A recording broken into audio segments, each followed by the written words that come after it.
എടത്തൂർ മണ്ഡലം എക്കാലത്തും ഇടതുപക്ഷത്തിൻ്റെ കോട്ടയാണ്. എടത്തൂർ മണ്ഡലത്തിൽ അവിടെ ഒരു കോലം കൊണ്ടേ കെട്ടിവെച്ചാലും ഇടതുപക്ഷം ജയിക്കുന്ന മണ്ഡലം, അത്രയും വലിയ ഭൂരിപക്ഷത്തിന് ജയിച്ചുകൊണ്ടിരിക്കുന്ന ഒരു മണ്ഡലമാണ്. ശശീന്ദ്രനും കടന്നപ്പള്ളിക്ക് ഒന്നും ഇനി സീറ്റ് ഉണ്ടാവില്ല എന്ന കാര്യത്തിൽ ഒരു സംശയവും വേണ്ട. അതേപോലെ തന്നെ റിയാസ് ഒരു പ്രാവശ്യം മന്ത്രി ആയതുകൊണ്ട് ഇനി മത്സരിച്ച് വിജയിച്ചാലും മന്ത്രിസ്ഥാനം കൊടുക്കാൻ സാധ്യതയില്ല.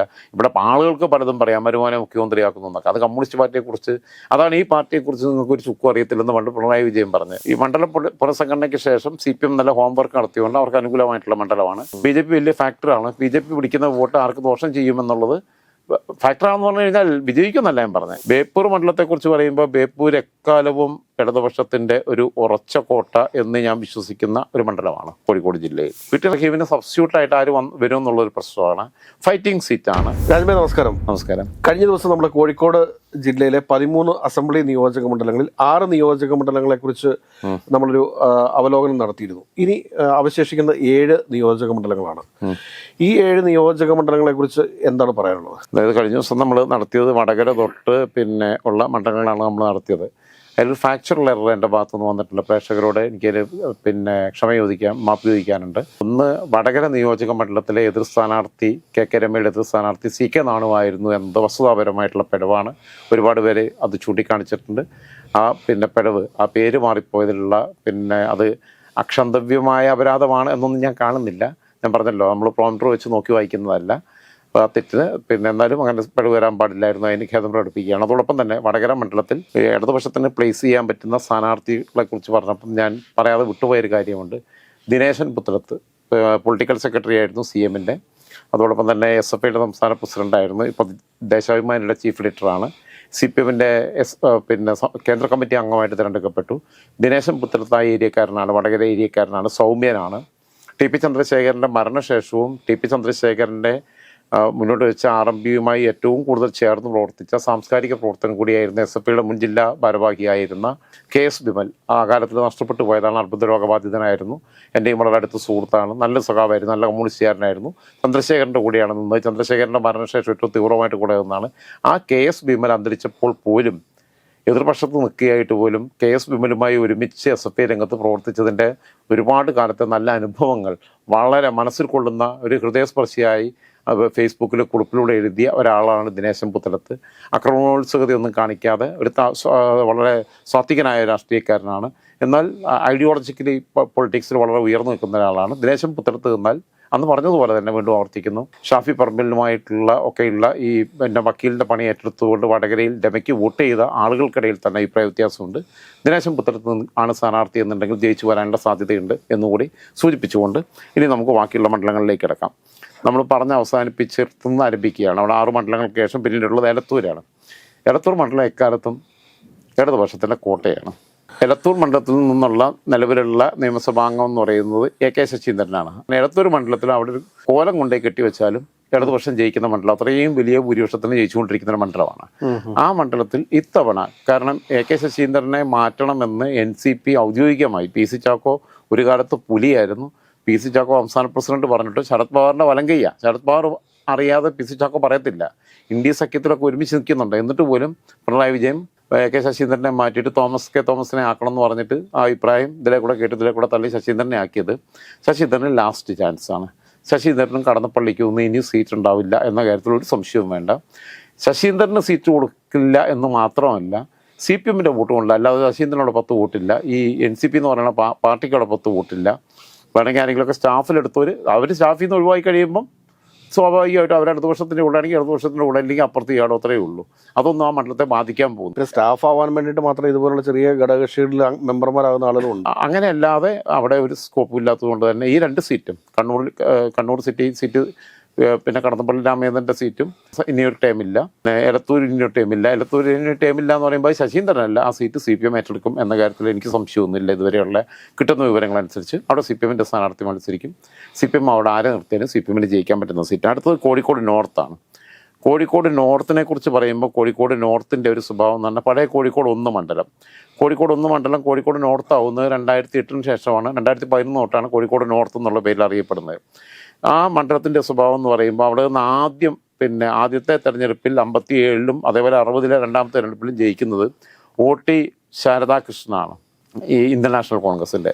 അതേപോലെ അവിടെ നിന്ന് 91 എ സുജനപാൽ മാന്യനായ കോൺഗ്രസ് നേതാവായിരുന്നു, അദ്ദേഹം ജയിക്കുന്നു 91. അതേപോലെ തന്നെ പിന്നീട് 2001 എ സുജനപാൽ അവിടെ നിന്ന് വീണ്ടും ജയിക്കുന്നു. ആ സമയത്ത് അദ്ദേഹം മന്ത്രിയായിരുന്നു തോന്നുന്നു കുറച്ച് കാലഘട്ടം. പിന്നീട് അദ്ദേഹം അന്തരിച്ചു പോയി. 2006 2011 2016 അവിടെ നിന്ന് വിജയിക്കുന്നത് SFIയുടെയും DYFIയുടെയൊക്കെ മുൻ സംസ്ഥാന സെക്രട്ടറി ആയിരുന്ന എ പ്രദീപ് കുമാറാണ്. ഇപ്പം മുഖ്യമന്ത്രിയുടെ പൊളിറ്റിക്കൽ സെക്രട്ടറി ആയിട്ട് പോയ എ പ്രദീപ് കുമാർ വളരെ സൗമ്യനായിട്ടുള്ള ആളായിരുന്നു. സത്യത്തിൽ കേരളത്തിൽ മന്ത്രിയൊക്കെയായി വരേണ്ടിരുന്നതാണ് പ്രദീപ് കുമാറിനെ. പക്ഷേ ഇനിയിപ്പം നിർത്താൻ സാധ്യതയുണ്ടെന്ന് എനിക്ക് തോന്നുന്നില്ല. മറ്റെന്തെങ്കിലും ചുമതലകളിലേക്കാവും. അതല്ലെങ്കിൽ ഒരു തവണ ലോക്സഭയിലേക്ക് മത്സരിച്ചെങ്കിലും ലോക്സഭയിലേക്കുള്ള വോട്ടിംഗ് പാറ്റേൺ 2 പ്രാവശ്യം MLA ആയിരുന്നല്ലോ. 3 പ്രാവശ്യം MLA അദ്ദേഹം 2006 2011 2016 MLA ആയിരുന്നു. ഒരു പക്ഷേ അദ്ദേഹത്തെ വീണ്ടും മത്സരിപ്പിക്കാൻ ഇപ്പൊ കെ രാധാകൃഷ്ണൻ ഇടക്കാലത്ത് 2016 മത്സരിപ്പിക്കാതിരുന്നിട്ടും 2021 മത്സരിപ്പിച്ചു ചേലക്കരയിൽ.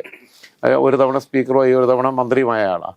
ഇപ്പൊ പിന്നെ പാർലമെന്റിലേക്കും വിട്ടു എന്ന് പറഞ്ഞതുപോലെ ഒരു പക്ഷേ പ്രദീപ് കുമാറിനെ വീണ്ടും തിരിച്ചു കൊണ്ടുവന്നിട്ട്, പ്രത്യേകിച്ചും പിന്നെ TP രാമകൃഷ്ണൻ ഇനി മത്സരിക്കത്തില്ല, അദ്ദേഹം ഒരു പ്രാവശ്യം മന്ത്രിയായി.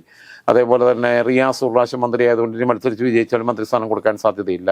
ഇവിടെ ആളുകൾക്ക് പലതും പറയാം, വരുമാനെ മുഖ്യമന്ത്രിയാക്കുന്നു എന്നൊക്കെ. അത് കമ്മ്യൂണിസ്റ്റ് പാർട്ടിയെക്കുറിച്ച്, അതാണ് ഈ പാർട്ടിയെക്കുറിച്ച് നിങ്ങൾക്ക് ഒരു ചുക്കും അറിയത്തില്ലെന്ന് പണ്ട് പിണറായി വിജയൻ പറഞ്ഞ് നമ്മൾ അതിനകത്ത് ഉണ്ടായിരുന്നതാണ്.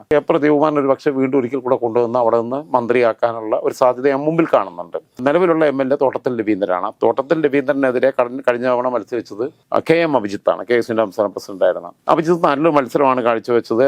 അഭിജിത്ത് നല്ല മത്സരം കാഴ്ചവെച്ചു എന്ന് പറയുമ്പോൾ 2021 തെരഞ്ഞെടുപ്പിൽ അടിസ്ഥാനപരമായി ഈ മണ്ഡലം പുനഃസംഘടനയ്ക്ക് ശേഷം CPM നല്ല ഹോംവർക്ക് നടത്തിയുകൊണ്ട് അവർക്ക് അനുകൂലമായിട്ടുള്ള മണ്ഡലമാണ്. പക്ഷേ അഭിജിത്തിനൊരു ഇമേജ് ഉണ്ട്. അഭിജിത്തിന് എതിരെ നിർത്താൻ പറ്റിയ സ്ഥാനാർത്ഥി ആരായിരിക്കും CPMൽ എന്നുള്ളത് വലിയൊരു, അതിനെക്കുറിച്ച് കൃത്യമായിട്ട് നമുക്ക് പ്രവചിക്കാൻ പറ്റാത്തൊരു സ്ഥിതിയാണ്. പക്ഷേ അഭിജിത്ത് തന്നെയായിരിക്കും UDFന്റെ സ്ഥാനാർത്ഥി എന്നുള്ള കാര്യത്തിൽ പിന്നെ സംശയമൊന്നുമില്ല. പിന്നെ MT രമേശ് അവിടെ നന്നായിട്ട് വോട്ട് പിടിച്ചിട്ടുണ്ട് കോഴിക്കോട് നോർത്തിൽ കഴിഞ്ഞ തവണ. BJP വലിയ ഫാക്ടറാണ്. BJP പിടിക്കുന്ന വോട്ട് ആർക്ക് ദോഷം ചെയ്യുമെന്നുള്ളത് ഫാക്ടറാണെന്ന് പറഞ്ഞു കഴിഞ്ഞാൽ വിജയിക്കുന്നല്ല ഞാൻ പറഞ്ഞത്. BJP പിടിക്കുന്ന വോട്ട് എവിടെ നിന്നാണ് എന്നുള്ളത് വളരെ നിർണായക ഘടകം. കോഴിക്കോട് ജില്ലയിലെ ഒരു സ്ഥലത്ത് 2ാം സ്ഥാനത്തൊന്നും BJP എത്താനുള്ള സാധ്യതകളില്ല. കുന്നമംഗലത്തൊക്കെ വേണമെങ്കിൽ സാധ്യതയുള്ള മണ്ഡലമാണ് അങ്ങനെ ഉള്ള. കാരണം അത് പക്ഷേ കോഴിക്കോട് ജില്ലയിൽ മൊത്തത്തിൽ അങ്ങനെ ഒരു സാധ്യതയില്ല. പിന്നുള്ളത് അടുത്ത് കോഴിക്കോട് സൗത്താണ്. അപ്പോൾ കോഴിക്കോട് സൗത്തിനെ കുറിച്ച് പറയുമ്പോൾ കോഴിക്കോട് സൗത്ത് എന്ന് പറയുന്നത് പണ്ട് കോഴിക്കോട് 2 മണ്ഡലം എന്നായിരുന്നു, കോഴിക്കോട് 2 എന്നായിരുന്നു അറിയപ്പെട്ടിരുന്നത്. അപ്പോൾ ഈ കോഴിക്കോട് സൗത്തിലെ നിലവിലുള്ളത് നമ്മുടെ അഹമ്മദ് ദേവർ കോവിലോ കുറച്ചു കാലം മന്ത്രിയൊക്കെ ആയിരുന്നു INL.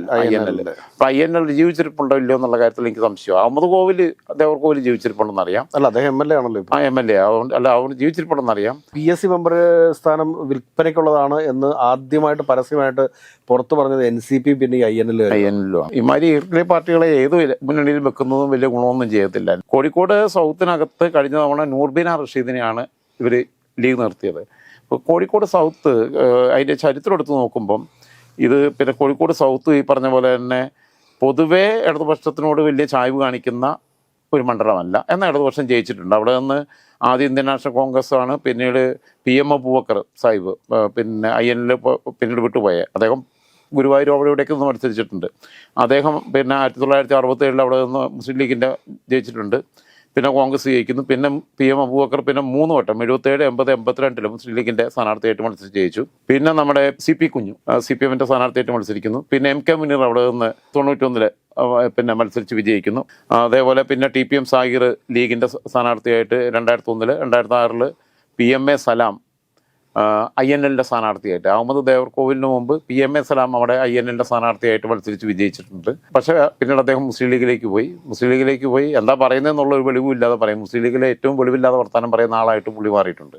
അപ്പോൾ അതുകൊണ്ട് പുള്ളിയെ മിക്കവാറും അവരുടെ സംഘടനാ ജനറൽ സെക്രട്ടറി സ്ഥാനത്ത് നിന്ന് മാറ്റാം എന്നാണ് എനിക്ക് കിട്ടുന്നത്. ചിലപ്പോൾ പുള്ളി അവിടെ സ്ഥാനാർത്ഥിയായിട്ട് ലീവ് കൊണ്ടൊന്നും ഇടുമോയെന്ന് എനിക്കറിയത്തില്ല. തോറ്റാലും ജയിച്ചാലും വേണ്ടില്ല, എവിടെയും കൊണ്ടായിട്ട് അക്കോമഡേറ്റ് ചെയ്യേണ്ടതും കണ്ട് ഇടണമെന്നുള്ളത് എനിക്കറിയത്തില്ല. എന്തായാലും വലുതെ പരീക്ഷിക്കുകയാണെങ്കിൽ പിന്നെ ഫാത്തിമ തൈലിയാണ് അവിടെ പരീക്ഷിക്കാൻ സാധ്യതയുള്ളത്. പക്ഷേ വനിതകളെ നിർത്തിയിട്ട് ലീഗിന് സമസ്ത വോട്ട് ചെയ്യത്തില്ല. അവർ സുരക്ഷിത സീറ്റിൽ കൊണ്ടു നിർത്തിയാൽ നജ്മത ചിതാന്റെ പിടിക്കായ കുട്ടിയാണ്, ഫാത്തിമ തൈലിയാണ്. പക്ഷേ അങ്ങനെ പെൺകുട്ടികളിലേക്കൊന്നും പോകുന്നില്ല. നിർത്തുവാണെങ്കിൽ തന്നെ ഇത്തിരി സീനിയർ ആയിട്ടുള്ള ആരെങ്കിലും സാധ്യതയുള്ളൂ. അത് പിന്നെ PMA സലാമിന് ഒരു പിന്നെന്താ പറയുക, അവസാനത്തെ ബഹുമതി എന്നുള്ള രീതിയിൽ ജനറൽ സെക്രട്ടറി സ്ഥാനത്ത് മാറ്റുമ്പോൾ ഒന്ന് പിന്നെ പഴയ MLA എന്നുള്ള രീതിയിലുള്ള പരിഗണന കൊടുത്താലേ ഉള്ളൂ. MK മുനീർ അവിടെ നിന്ന് 2011 2016 മത്സരിച്ചിട്ടുണ്ട്. അദ്ദേഹം ഇപ്പം നിലവിൽ കൊടുവള്ളി MLA ആണ്. ഈ നിയമസഭാ തെരഞ്ഞെടുപ്പിൽ അദ്ദേഹം മത്സരിക്കത്തില്ല. INLന് സീറ്റ് കൊടുക്കുമോ ആ സീറ്റ് ഇടതുപക്ഷം ഏറ്റെടുക്കുമോ എന്നുള്ള കാര്യത്തിൽ എനിക്ക് ഇപ്പം വ്യക്തമായിട്ടൊന്നും പറയാൻ പറ്റുന്നില്ല. പിന്നെ അതേപോലെ തന്നെ മുസ്ലിം ലീഗ് പരിഗണിക്കുന്ന മറ്റൊരു പേര് PK ഫിറോസിൻ്റെയാണ്. PK ഫിറോസിന് താനൂരാണ് താല്പര്യം ഉണ്ടായിരുന്നത്. ഇപ്പം താനൂരാണെങ്കിലും കോഴിക്കോട് സൗത്തിലാണെങ്കിലും നിലവിലുള്ള വിവാദങ്ങൾ പി കെ ഫിറോസിന് താനൂരിൽ നല്ല സ്കോപ്പ് ഉണ്ടായിരുന്നു. കഴിഞ്ഞ തവണ കുറഞ്ഞ വോട്ടുകൾക്കാണ് ബി അബ്ദുറഹ്മാനോട് പരാജയപ്പെട്ടത്. എങ്ങനെ ആരൊക്കെ ആയിരിക്കും എന്നുള്ളത് എനിക്ക് പറയാൻ കഴിയില്ല. എന്തായാലും നൂർബിൻ റഷീദിനെ വീണ്ടും പരീക്ഷിക്കേണ്ട സാധ്യതയില്ല. അടുത്ത് ബേപ്പൂരാണ്. ബേപ്പൂർ മണ്ഡലത്തെക്കുറിച്ച് പറയുമ്പോൾ ബേപ്പൂർ എക്കാലവും ഇടതുപക്ഷത്തിൻ്റെ ഒരു ഉറച്ച കോട്ട എന്ന് ഞാൻ വിശ്വസിക്കുന്ന ഒരു മണ്ഡലമാണ് കോഴിക്കോട് ജില്ലയിൽ. വളരെ ചരിത്ര വിജയം നേടിയിട്ടുള്ളൊരു മണ്ഡലമാണ് അവിടെ.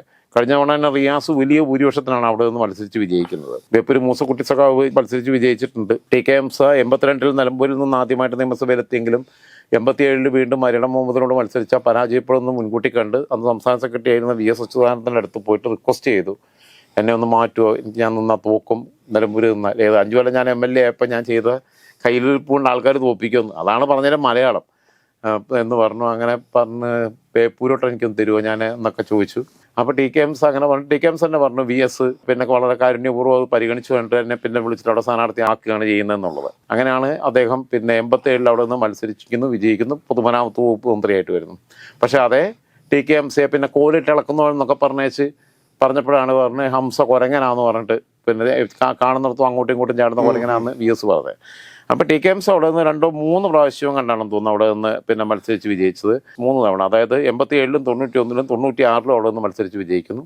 ഒരു വട്ടം മന്ത്രിയാവുന്നു, ഒരു വട്ടം ഗവൺമെൻറ് ചീഫ് വിപ്പ് ആവുന്നു, പിന്നീട് 2004 MP ആയിട്ട് പോകുന്നത്. ടി.കെ. ഹംസയ്ക്ക് ശേഷം അവിടെ നിന്ന് 2006-ലും 2011-ലും അവിടെ നിന്ന് ഇളമരം കരീം മത്സരിക്കുന്നു. 2006-ൽ മത്സരിക്കുന്നു, 2011-ൽ മത്സരിക്കുന്നു. 2006-ലാണ് തോന്നുന്നു അദ്ദേഹം VS മന്ത്രിസഭയിൽ അദ്ദേഹം വ്യവസായ വകുപ്പ് മന്ത്രിയാവുന്നതാണ്. പിന്നെ VKC മുഹമ്മദ് കോയ അവിടെ നിന്ന് 2016-ലും അവിടെ നിന്ന് VKC മുഹമ്മദ് കോയ ജയിക്കുന്നു, മത്സരിച്ച് വിജയിക്കുന്നു. വലിയ പ്രമുഖനായ വ്യവസായിയാണ്, മാന്യനായ രാഷ്ട്രീയക്കാരൻ. 2021-ൽ അവിടെ നിന്ന് മത്സരിച്ച് വിജയിച്ചു മുഹമ്മദ് റിയാസാണ്. മുഹമ്മദ് റിയാസ് 2021-ൽ അവിടെ നിന്ന് വലിയ ഭൂരിപക്ഷത്തിനാണ് പിന്നെ വിജയിച്ചത്. ഇത്തവണയും മുഹമ്മദ് റിയാസ് തന്നെ സ്ഥാനാർത്ഥിയാവാൻ. മുഹമ്മദ് റിയാസ് തോക്കുന്ന മനോരമ 2021 ഒരു പ്രവചനം നടത്തിയിരുന്നു, മറ്റേ പ്രീപോൾ സർവേയിൽ, ഓർക്കുന്നുണ്ടോ? അതെനിക്ക് ഓർമ്മയില്ല. പക്ഷേ മനോരമയുടെ പ്രവചനത്തിൽ ഏറ്റവും ഞാൻ ശ്രദ്ധിച്ചത് ജോണി ലൂക്കോസ് ഇരുന്നിട്ട് പറഞ്ഞത്, ജോണി ലൂക്കോസ് കേരളത്തിലെ ഏറ്റവും സമാദരണീയനായ മുതിർന്ന പത്രപ്രവർത്തകനായിട്ടുള്ള ജോണി ലൂക്കോസ് ഇലക്ഷൻ്റെ തൊട്ട് തലേന്ന് പ്രവചനം നടത്തുകയാണ്, ഉടുമ്പൻചോലയിൽ മണിയാശാൻ തോറ്റിരിക്കുന്നു. ആ സമാനമായ രീതിയിൽ തന്നെ ബേപ്പൂരും ചെയ്തു ആണല്ലേ. റിയാസ് നിൽക്കുമ്പം അവിടെ ഒന്നുകിൽ ആദം മുൽസി ആയിരിക്കും കോൺഗ്രസിന്റെ. ആര് വന്നു കഴിഞ്ഞാലും അവിടെ കോൺഗ്രസ് വിജയിക്കാൻ സാധിക്കത്തില്ല. പക്ഷേ ടൈറ്റ് ഫൈറ്റിലേക്ക് അവർക്ക് പോയ ഒരു പക്ഷേ UDF-ന്റെ ഭാഗമായിട്ട് PV അൻവറിനെ കൂട്ടിയാൽ, അത് കൂട്ടിക്കഴിഞ്ഞാൽ കൂട്ടിയാൽ UDF-ന് മൊത്തത്തിൽ ഡാമേജ് ഉണ്ടാവും. അൻവറിനെ കൂടെ കൂട്ടിക്കഴിഞ്ഞാൽ അൻവറിന്റെ പുറത്തു വരാനുള്ള ഒരുപാട് കാര്യങ്ങൾ. തൽക്കാലം ഏതൊക്കെയാലും മറ്റേ എനിക്ക് തോന്നുന്നു മുഹമ്മദ് റിയാസിന് ബേപ്പൂരെതിരായിട്ടൊരു സ്ഥാനാർത്ഥി അവതരിപ്പിക്കാനായിട്ട് കോൺഗ്രസിന് സാധിക്കുമെന്ന് എനിക്ക് തോന്നുന്നില്ല. പിന്നെ അല്ലെങ്കിൽ ഒരു പൊതുസമ്മതനെ ബേപ്പൂരൊന്നും ഇടതുപക്ഷ മൈൻഡുള്ള ഒരു പൊളിറ്റിക്കൽ മണ്ഡലമാണ് ബേപ്പൂരൊക്കെ. ആ ബേപ്പൂരൊന്നും ഒരു കാരണവശാലും ഇടതുപക്ഷ സ്ഥാനാർത്ഥി അട്ടിമറിക്കുക എന്ന് പറഞ്ഞു കഴിഞ്ഞാൽ അതിനുള്ള ഒരു കരിഷ്മയുള്ള നേതാക്കന്മാരൊന്നും UDF പക്ഷത്തു നിന്ന് അവതരിപ്പിക്കാനായിട്ടില്ല എന്നുള്ളൊരു വാസ്തവം. അല്ല, ഞാൻ പറഞ്ഞത് ഒരു പൊതുസ്വം തന്നെ കുറച്ച് പരീക്ഷിക്കാവുന്നതാണ് എന്നുള്ളതാണ്. ഒരു മത്സരം മഞ്ചേരിയിൽ ടി.കെ. ഹംസ പിന്നെ ലീഗിനെ പരാജയപ്പെടുത്തി ലോക്സഭയിൽ എത്തുന്ന പൊന്നാപുരം കോട്ടയാണ്. അത് വേറെ, ആ സമയം വേറെ. അത് പിന്നെ വലിയ ട്രെൻഡുമായിരുന്നു മൊത്തത്തിൽ ആ സമയത്ത്. പിന്നീട് അടുത്തതെന്ന് പറഞ്ഞാൽ ബേപ്പൂരിനകത്ത് പിന്നെ ഞാൻ പറഞ്ഞില്ല, പിന്നെ അവതരിപ്പിക്കാൻ പറ്റുന്ന ഒരാളില്ല എന്നുള്ളത് സത്യം തന്നെയാണ്. എന്തായാലും റിയാസ് തന്നെയായിരിക്കും LDF-ന്റെ കാൻഡിഡേറ്റ് എന്നുള്ളതിനകത്ത് സംശയമൊന്നുമില്ല. അടുത്തത് പിന്നെ പറയുകയാണെന്നുണ്ടെങ്കിൽ പിന്നെ നമുക്ക് പോകാൻ പറ്റുന്നത് നേരെ കുന്നമംഗലം സീറ്റാണ്.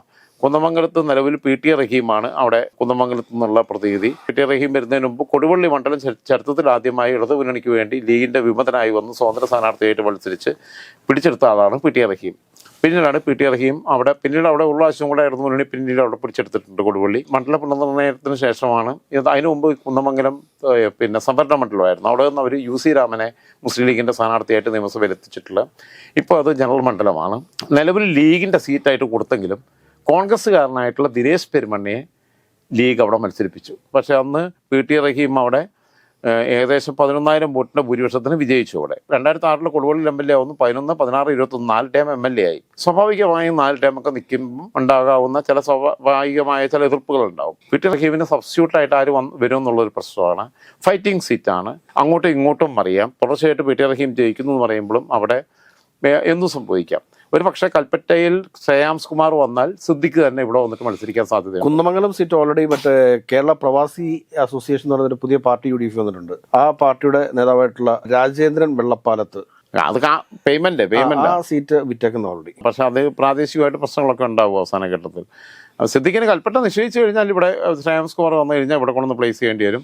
പൈസ മേടിച്ച് വരെ പേര് പിന്നെ മറ്റേ ആൾ വിളിച്ചു പറഞ്ഞാൽ നാണക്കേടാവും. അതിന് മുമ്പ് പൈസ അവർ കൊടുക്കാൻ റെഡിയാക്കിയിട്ട് എവിടെന്നെങ്കിലും വെച്ചോണം, ഇത് ചെലവഴിച്ച് കളയരുതെന്നാണ് പൈസ മേടിച്ചവരോട് പറയാനുള്ളത്. അവിടെ BJP ഒരു നിർണായക ഫാക്ടറാണ്. BJP 2021 തെരഞ്ഞെടുപ്പിൽ അവിടെ BJP 27,672 വോട്ട്, അതായത് 14.28% വോട്ട് അവിടെ പിടിച്ചിട്ടുണ്ട്. അതേസമയം അതിന് മുമ്പത്തെ തെരഞ്ഞെടുപ്പിൽ അതിലേറെ 2016 അതിലേറെ വോട്ട് പിടിച്ചിട്ടുണ്ട്. 32,702 വോട്ട് പിടിച്ചു, 18.13%. അതായത് 15% മുകളിൽ വോട്ട് രണ്ട് തവണയും 15% അടുത്ത് വോട്ടുണ്ടായിരുന്നു.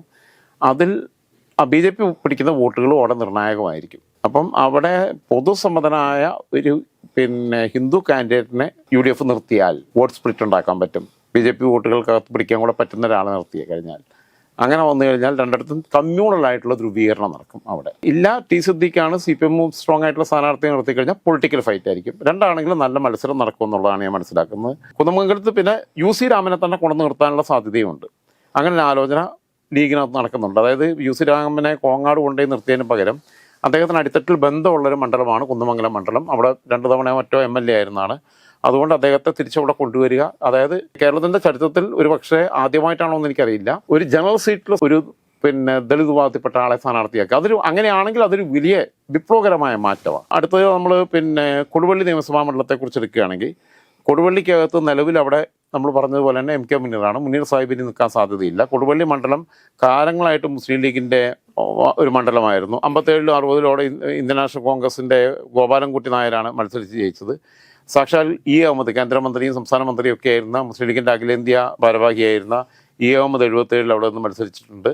പിന്നീട് അവിടെ നിന്ന് ഇങ്ങോട്ട് 77 തൊട്ട് ഇങ്ങോട്ടും ഇന്ന് വരെ മുസ്ലിം ലീഗാണ് അവിടെ മത്സരിച്ചിട്ടുള്ളത്. മുസ്ലിം ലീഗിനെ ആദ്യമായി അവിടെ PM അബൂബക്കർ മത്സരിച്ച് വിജയിച്ചിട്ടുണ്ട്. അദ്ദേഹം മത്സരിക്കാത്ത മണ്ഡലങ്ങളും ജയിക്കാത്ത മണ്ഡലങ്ങളും കുറവാണ്. 2006-ലാണ് ആദ്യമായിട്ട് ആ പാർട്ടി LDFൻ്റെ സ്വതന്ത്രനായിട്ട് നിന്നിട്ട് ലീഗ് വിമതനായ PT റഹീം ജയിക്കുന്നത്. എന്നാൽ അടുത്ത തെരഞ്ഞെടുപ്പിൽ വീണ്ടും ഉമ്മർ മാഷിലൂടെ അവർ തിരിച്ചു പിടിക്കുന്നു. എന്നാൽ കാരാട്ട് റസാഖിലൂടെ 2016 വീണ്ടും LDF സ്വതന്ത്രനായിട്ട്, അതും ലീഗിൻ്റെ വിമതനായിരുന്നു. രണ്ടും വിമതന്മാരെ നിർത്തിയിട്ടാണ് പിടിച്ചത്. കാരാട്ട് റസാഖ് പിന്നെ സ്വർണ്ണക്കടത്ത് ബാക്കിയുള്ളതൊക്കെ ആയിട്ട് ബന്ധപ്പെട്ട ആരോപണങ്ങളൊക്കെ വന്നപ്പോഴാണ് 2021 മുനീറിനെ നിർത്തിപ്പിടിച്ചത്. ഇത്തവണ മുനീർ സ്ഥാനാർത്ഥിയാവില്ല. അപ്പോൾ അവിടെ മുസ്ലിം ലീഗിൻ്റെ ഉന്നതരായ ഏതെങ്കിലും നേതാക്കൾക്ക് ക്യാബിനറ്റിലേക്കൊക്കെ വരാൻ സാധ്യതയുള്ള നേതാക്കളെ അല്ലെങ്കിൽ പുതുമുഖങ്ങളെയോ പരീക്ഷിക്കാൻ അറിയപ്പെടുന്ന ഒരു ആളെ തന്നെ അവിടെ തന്നെ നിർത്തി മത്സരിപ്പിക്കാനുള്ള സാധ്യതയുണ്ട്. ആളുകളുടെ പേരുകളിലേക്ക് ഇപ്പോൾ നമ്മൾ പോകേണ്ടതില്ല, പലരുടെയും പേര് ഏറിലുണ്ട് എന്നുള്ളതാണ് കൊടുവണ്ണിയെക്കുറിച്ച് പറയാനുള്ളത്.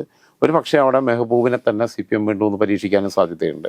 ചില സ്ഥലത്ത് CPM പാർട്ടി ചിഹ്നത്തിൽ ഇപ്പോൾ പരീക്ഷ നടത്താറുണ്ട്.